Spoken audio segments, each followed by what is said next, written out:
So the NFL draft happened. Everyone knows it. Everyone saw it happen. Everyone was watching. I think some surprising picks, some chalk. And what I mean by chalk, obviously, Caleb going first, Jaden Daniels going second, that type of stuff. Even Drake Maye going third, Marvin Harrison fourth, blah, blah, blah. But once it got past pick 4 in this draft, I think it started to become like what are these teams going to do, right? None of the picks after that, I don't think anybody was like, oh, this is going to decide the future of this franchise, which is understandable, right? Completely understandable. But also, while it can't they may not be picks that are going to transform a franchise from an individual player, like future outlook perspective. What a bad pick can do in the top 15 to 20 picks of the draft, it can set a team back, especially if you've got a higher pick and you don't the most. And I think a lot of people know what I'm talking about, and we'll get to it here in a second with these top 10 picks. But again, Caleb Williams went first to the Bears out of USC. No surprise there. Bears fans are excited. Caleb seems to be a little bit more enthusiastic about being a member of the Bears than maybe in the months past or in that final season he was playing in college, because the Bears were bad. But he sees, and everyone else sees, the Bears are building the support system around him that's indicative of success. It's yet to be determined. Who knows what'll happen? But going from the team they had last year offensively to the help that Justin Fields had to the help that Caleb Williams has this year, Keenan Allen, DJ Moore, DeAndre Swift, they're building, right? They're Cole Kmet tied it. Like, he's going to have people to throw to. I think they've gone out and gotten a couple of offensive linemen to protect him, or at least try to protect him. So I think he's more excited about it. He seems more excited about it. And Bears fans are obviously very. So Caleb first to the Bears. The second pick, the Commanders took Jaden Daniels out of LSU. Again, not a huge shocker. That to me, I mean, I think Jaden Daniels is a good quarterback. It's hard to say right now if he's going to be the guy that leads them. I think he's better than Sam Howell was for them last year. That being said, Sam Howell was on his ass the entire year. Like, he was the most sacked quarterback in the NFL. So if Jaden Daniels is the most sacked quarterback in the NFL, he's not going to be good, and the Commanders won't be good. You got to protect a quarterback if you want to win football game. That is yet to be determined, yet to be seen.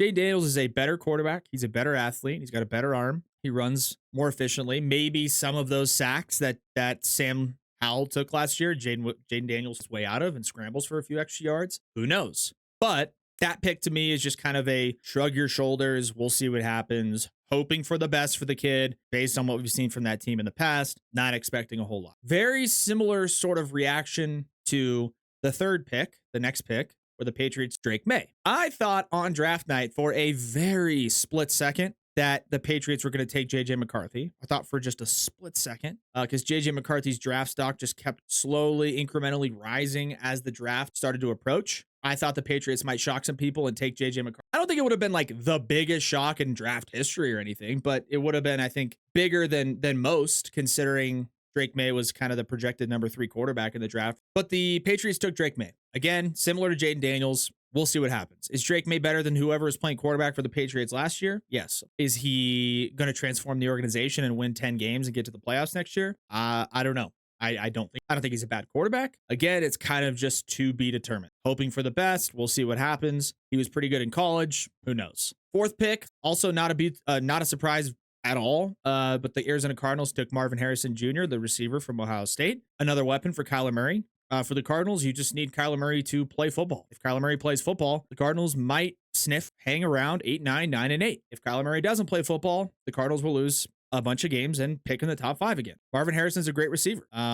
Is he going to transform the organization? I don't know. Maybe. He's definitely going to help, but the Cardinals need to protect Kyler. They need to keep Kyler on the field, and they need to play better defense. And if they can do those things, Marvin Harrison will be a great piece, but we'll see what happens. Number 5 was the LA Chargers. The Chargers took an offensive tackle out of Notre Dame, Joe Alt. Some people were like, oh my God, they blew it. They chunked. To me, it's like, that's what I started to talk about with those picks, where it's like, okay, we'll see. Can you go wrong by taking the number 1 offensive lineman available in the NFL draft? Honestly, I don't think so. Would you have Charger fans have hoped to get a flashy, specialized position player like a receiver, running back, or quarterback? I mean, not quarterback with them having Herbert, but receiver, running back. They just lost Eckler. I think they signed who was the weird Chargers running back? Gus Edwards. Yeah, so they got Gus Edwards from the Baltimore Ravens. They lost Austin Eckler. So people are saying like, oh, do they take a receiver? the next pick was a receiver. So would they have taken a receiver? They didn't. They took an offensive tackle. It's fine. Like the Chargers fans, I mean, you got to protect Justin Herbert. I think it was last year, right? Or even whatever it was the year before, playing with like broken ribs and stuff. Can't have that. Joe Alt from Notre Dame, good pick for them, I think. And you know, more so, I think it's just a cultural shift that they are going to need to have for the Chargers organization. That started with hiring Jim Harbaugh. That's probably going to continue with how they conduct their business under Jim Harbaugh, and drafting an offensive tackle 5th overall. Again, I think kind of starts to lay the groundwork for who they're going to be as a football team, which is trenches type team. Always been a Jim Harbaugh specialty, coming from Michigan, trenches type team, trenches success he's had. So good pick for them. 6th pick, New York Giants. They took Malik Neighbors. The second receiver taken off out of LSU. Difference maker? Sure, he can be. He was very good at LSU with Jaden Daniels. I think right now, Jaden Daniels is better at quarterback than Daniel Jones. I don't want to be disrespectful to Daniel Jones. I know playing quarterback in the NFL is one of the hardest things to do in the entire world. And Daniel Jones has had flashes of high productivity. That being said, I don't think Daniel Jones is going to do Malik Neighbors any favor. It's no disrespect to Daniel Jones. When you play quarterback in the NFL, and not just on any team, but a team in a big market like New York, a team that's had quarterback success, team that saw Eli Manning lead them to 2 Super Bowls. You go from kind of that period of time for Giants fans to transitioning through some wishy-washy quarterback play, but then ultimately landing on Daniel Jones, giving him a massive deal. Drafting a receiver like Malik Neighbors, it's going to help Daniel Jones. But my thing is, if you've got a quarterback that has had the struggles that Daniel Jones has had, I think they should have prioritized protecting him over adding weapons on the outside, because you can't get the ball to Malik Neighbors if he's getting drilled or not making the right reads or can't make the right reads because of one reason or another. Lost Saquon Barkley. Like, I think Daniel Jones just needed some protection and then get the ball to some other guys. The Giants could have taken that 6th pick and potentially looked to trade it somewhere, pick up 2 first-round picks later, take it a middle to lower tier wide receiver, and then maybe a tackle. But I don't know. I think Malik Neighbors will be fine. I just really hope he isn't another one of those receivers that gets drafted in the 1st round, goes to the Giants, looks flashy, super good athlete, and then just ultimately has his talent pretty much wasted for the first 2 to 3 years of his career and then becomes a nobody. Because we've seen that storyline unfold a number of times for receivers going to the Giants in this Daniel Jones post Eli Manning era. And now here we are. Giants take another wide receiver at the 6th overall pick. It's not a bad pick. Malik Neighbors is a great player. Let's just hope his talents are used, man, because otherwise, not the best pick. Speaking of offensive linemen, 7th pick right after the Giants is the Tennessee Titans. They went with J.C. Latham, an offensive tackle from Alabama. Another pick. Okay, sounds good to me. Get some work in the trenches. Protect your quarterback. If you're going to go with Will Levis, go with Will Levis. Protect him. That's what they're going to do. Don't mind the pick. Roll Tide, J.C. Latham. We'll see what happens. He was great at Alabama and should be good in the NFL. And then we come to Atlanta Falcons. The Atlanta Falcons had the 8th pick in the draft. The Atlanta Falcons just traded for Cousins, or didn't even trade for him. I believe they signed him as a free agent. Obviously, leaving the Minnesota Vikings, coming off of an Achilles tear, fully expected to be ready to go, available at 100%. Comes time for preseason, for camp, whatever the case is. They signed him to a big deal, and they have their answer at quarterback. So what do they do with the 8th pick? Naturally, and not just any quarterback, but I mentioned JJ McCarthy as the guy whose draft stock continued to rise as the draft got closer. But they don't take JJ. They skip over him in the eyes of most people, and they go with Michael Penix, quarterback from Washington. Michael Penix Jr., I believe, will be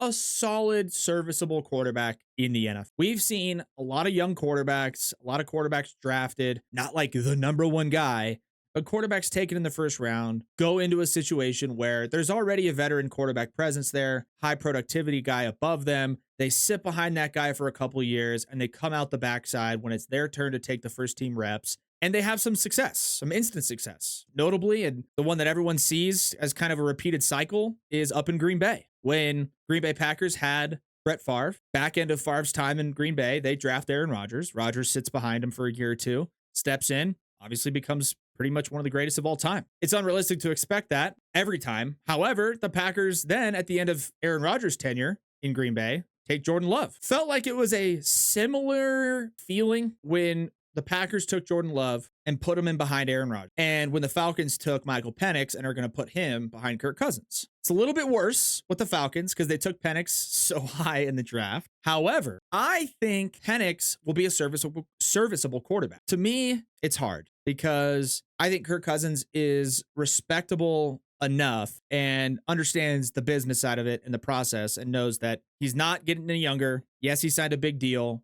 But he's coming off of a season-ending injury. And as time starts to tick on Kirk Cousins, they will have another option. If he plays well and his contract's expired, they're not going to look to re-sign him because they'll have Michael Penix. I think the best way to describe Michael Penix Jr. going 8th overall to the Falcons is great for Michael Penix Jr. specifically, but not great for the Falcons. Because the Falcons, at that moment, taking Michael Penix Jr., basically committed to not committing one way or the other. Because if they go out and take a skill position player on the outside to help Kirk Cousins, even though, by the way, they're already loaded offensively as terms of weapons go. I mean, they've taken first-round weapons the last 4 years with Bijan, with Drake London, with Kyle Pitts. They have the weapons available for, but instead of taking somebody to protect him or a legitimate defensive presence or somebody that can really make a huge impact, they take a guy like Michael Penix who will not be making an impact for them for 2 years, at least. Bad for the Falcons, good for Michael Penix. Because now Michael Penix, he can develop. He's a guy that sitting behind a guy like Kirk Cousins, it's going to serve him really well. For the Falcons, they did not get any better. So it's kind of a win-lose there, but maybe the Falcons are looking 3, 5, 7 years in the future. I don't know. I kind of doubt it. Feels like they just tried to make a big splash and it wasn't received well, but nobody is a fortune. And God forbid something happens to Kirk Cousins again. Not that anybody's hoping for it. If Penix is there, has the Kirk Cousins leadership, and he can step in, I mean, probably a top 5 to top 7 option for backup quarterbacks in the NFL. I mean, Penix is already 23, I think. Played 5, 6 years in college. It's good for him. Penix to the Falcons, 8th overall. Good for Michael Penix Jr. His development, his ability to sit behind a guy like Kirk. Bad for the Falcons because the Falcons as a team, based on who they plan on contributing on a weekly basis, they did not get any better. They didn't draft a guy that's going to be making an impact for them in any capacity on the field this year. And if you have the 8th overall pick, you want to use it on a guy that's going to make an impact and that's going to help out your quarterback you just spent hundreds of millions of dollars on in free agency. I don't think Penix is going to help them at all, but Michael Penix is going to benefit greatly. That's where I stand with that. 9th overall, the Bears took Rome Odunze, another receiver, another weapon for the Chicago Bears. Another reason why I mentioned Caleb Williams was excited about the prospects of being the quarterback for the Bears. Keenan Allen, DJ Moore, Rome Odunze, DeAndre Swift. I mean, that's, I hesitate to say, probably a top 5 offensive unit that the Chicago Bears have assembled based on the trades they've made and the NFL draft. It's a top 5 offensive sector. I mean, to have 3 legitimate, I believe, will be wide receiver ones. Keenan Allen's already been a wide receiver 1. DJ Moore was a wide receiver 1 for them last year. Rome Odunze profiles as a wide receiver 1. And when it's all said and done, 3, 4, 5 years from now, Rome Odunze probably will be a wide receiver 1. To have 3 of those guys, and you just got DeAndre Swift, and you're building up the offensive line. Oh, and Caleb Williams is playing quarterback. For the Bears, it, for me, is 9 wins has to be the bare minimum. The expectation, 9 wins. To assemble an offensive unit that they've got, and again, I hesitate to say, probably a top 5 offensive unit in the NFL. 9 wins has got to be the floor. Has to be the floor. Postseason berth, almost mandatory at this. They did everything right. They traded for the right guys.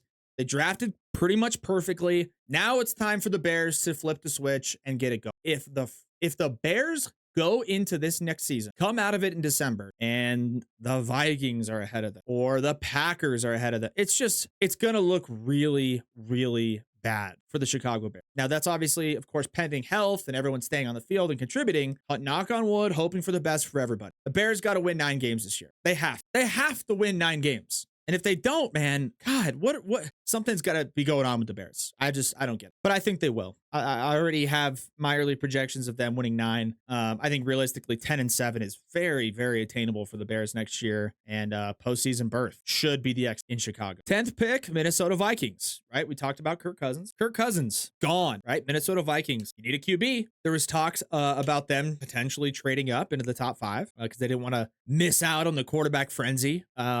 sounds like they kind of got their guy. And they also, by the way, flipped. They did trade up. They had the 11th pick. They traded up to 10 with the New York Jets. So they literally just picked. The Jets weren't going to take a quarterback. So I'm not sure, the urgency on that or maybe the purpose behind it. But regardless, the Minnesota Vikings ended up with JJ McCarthy. How do I feel about this pick? Again, we will see. Kind of the same way I feel about Jane Daniels to Washington, Drake Maye to New England, JJ McCarthy now to Minnesota. 3 quarterbacks where you're going into a situation it's not necessarily favorable. It's not really indicative of success. I think of those top 3 quarterbacks, forget about Michael Penix Jr. for a second, and obviously Caleb went first overall, but between Jane Daniels, Drake Maye, and JJ McCarthy, I think JJ has the best chance to have more immediate impact success. Justin Jefferson, they just got Aaron Jones, you got Jordan Addison. They have weapons. They got to protect him. But in terms of like the quarterback, tall, strong arm, can see over the offensive line, can make all the throws in the pocket. JJ McCarthy profiles like the quarterbacks of the old days of the taller pocket standing guys, but JJ can also run. He can also take hits. And I think of the 3 quarterbacks taken in the top 10, forget about Michael Penix and the Falcons situation, and Caleb first overall, between Jane Daniels, Drake Maye, and JJ McCarthy, I think JJ McCarthy has the best opportunity of those guys' success. 11th overall, the Jets took an offensive tackle from Penn State, Olumuyiwa Fashanu, and I'm certainly butchering his name, but I know he was a really, really good tackle at Penn State. Can't really go wrong taking offensive lineman out of the 12th pick, Denver Broncos. My rooting interest, my implanted, transported rooting interest. Denver Broncos take Bo. I think it's a good, I think it's a tiny bit of a reach for Bo Nick to go 12th overall. I don't think it's a bad, and considering the situation with the Denver Broncos and the quarterbacks they had at their disposal on the roster prior to this, between Jared Stidham trading for Wilson from the Jets and at the Ben DiNucci, Bo Nix makes the quarterback room better. Ben DiNucci has been released. Jared Stidham, sort of the veteran, quote unquote, leadership guy in the quarterback room. Zach Wilson looking for a place to get on at this point. He's looking for a place to play. Bo Nix, I would hope, ends up being the starter in week 1. That's not for my own personal bias or like, oh, I want the Broncos. Like, I think that's the best. He might be the best option for them to have success right away. But more so, I don't really understand the reasoning of taking a quarterback in the top 12 into a situation where you don't have like an established starter, right? We talked about, obviously, Michael. There's no reason to take a quarterback onto your team in the top 15 or 20 picks without a true, legitimate starting quarterback in the building and not using that first round quarterback as your starter. The Broncos have said it's going to be, and Sean Payton has said it's going to be a true quarterback battle between those 3 guys, Zach Wilson, Jared Stidham, and Bo Nix. Is it actually? I don't know. I'm not in the building. I don't know exactly where Sean Payton's head is at, but I do know Sean Payton and the Broncos were ecstatic about this pick. And apparently, Sean Payton had Bo Nix as like his number 2 quarterback on his board, outside of Caleb Williams. So I guess they like it. Maybe that's just them saying that to say it. But it could be true. Could be the real deal. We'll see what happens with Bo Nix. Going through the rest of these picks here, I don't think there was another quarterback taken. No, there wasn't. But 13th pick, the Raiders got Brock Bowers. It's a good pick. He's a good tight end coming out of Georgia. Who's going to throw him the ball? The Saints of the 14th pick took Talise Fuaga, a tackle from Oregon State. The 15th pick was the first defensive player taken, and it was Latu Latu, I believe is how you pronounce it. Outside linebacker, kind of edge rusher from UCLA. The Seahawks took Byron Murphy from Texas, another defensive player. Dallas Turner went to the Vikings at 17, another outside linebacker. So 3 defensive players go, 15, 16, 17. The Bengals at 18 took an offensive tackle from Georgia, Amarius Mims. The Rams at 19 took an edge rusher, Jared Verse from Florida State. Troy Fautanu, offensive tackle to the Steelers at 20. Dolphins took Chop Robinson from Penn State, edge rusher. Eagles took a corner from Toledo, Quinion Mitchell. I guess he was the number 1 corner available. Jags took Brian Thomas Jr., who was kind of the wide receiver 1B at LSU behind Malik Neighbors. Jags got another offensive weapon. Kind of a good pick. I kind of like. Yeah, not bad. The Lions at 24 took Terrion Arnold from Alabama, Roll Tide. Packers took an offensive lineman at 25.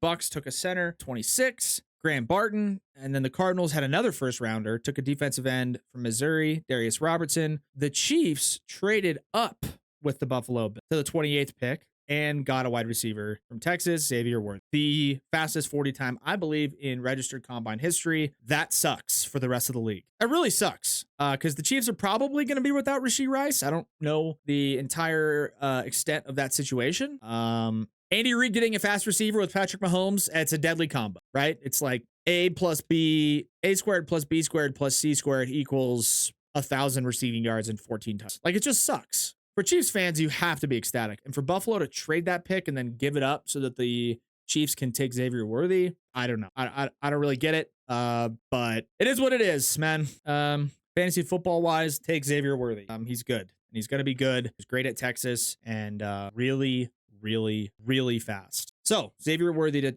to the Chiefs. 29, the Cowboys took Tyler Guyton, who's an offensive tackle from Oklahoma. At number 30, the Ravens took Nate Wiggins, a corner. 31, the 49ers took Ricky Pearsall, who's a wide receiver from Florida. And the 32nd, the Carolina Panthers took Xavier Leggett, a receiver. There's some other notable names, obviously, in the remaining rounds, and I don't mean to skip over it, but I just wanted to go over the first round of picks and kind of talk about how those unfolded and the impacts that those guys are going to make. Like I said, some notable picks, some chalk, right? Caleb, Jaden, Drake May, Marvin Harrison, top 4. Pretty much everyone projected that from early stages of draft, mock draft situations. And after that, there was some surprises. Penix, JJ with the Minnesota Vikings, maybe even Bo Nix 12. But the rest of them, it was kind of like take your pick, maybe best available.